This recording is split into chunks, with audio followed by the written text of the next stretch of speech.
As you've been progressing through this crash course, you might have heard me say the terms mutable or immutable. Let's play the word game. Mutable. The Google definition is something that's liable to change, something that's changeable. Well, in this context, mutability refers to whether or not we can change something once it's been created. If an object can be changed, then it's mutable.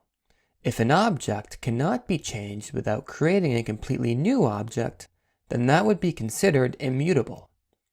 This leads us to our next discussion. Lists and strings. We saw that they were very similar data types in the sense that they both share similar methods. However, they are distinct in many ways. Obviously, strings are sequences of letters, whereas lists can be sequence of any data type enclosed in brackets. However, a very subtle difference between the two is mutability. Strings cannot be changed. They cannot be directly changed, whereas lists can.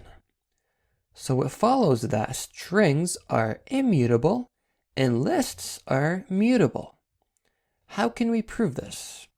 Okay, let's start with lists. I will make a variable grocery list is equal to bananas, apples, and cauliflower. Let's assume that instead of cauliflowers, I want rutabagas. I can simply change the element at index number 2 to rutabagas. Simply enough, grocery list at index 2 equals rutabagas. Print grocery list, run it, and indeed the change occurred. Since we were able to change the list is mutable. However, let's try this with a string.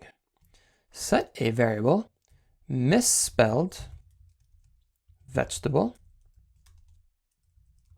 is equal to cucumber.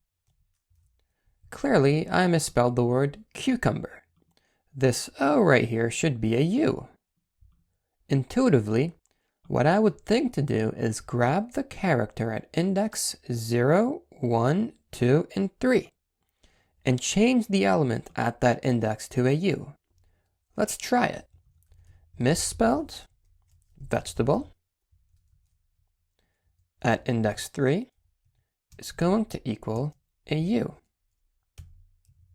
If we try to print misspelled vegetable, what will happen is that we're going to get an error. Strings are immutable. They cannot be changed. To change a string, you have to create a completely new string. Two things to keep in mind when working with data types. Are they mutable or not? Are they ordered or not? We saw an example of mutability and immutability when we spoke of strings and lists.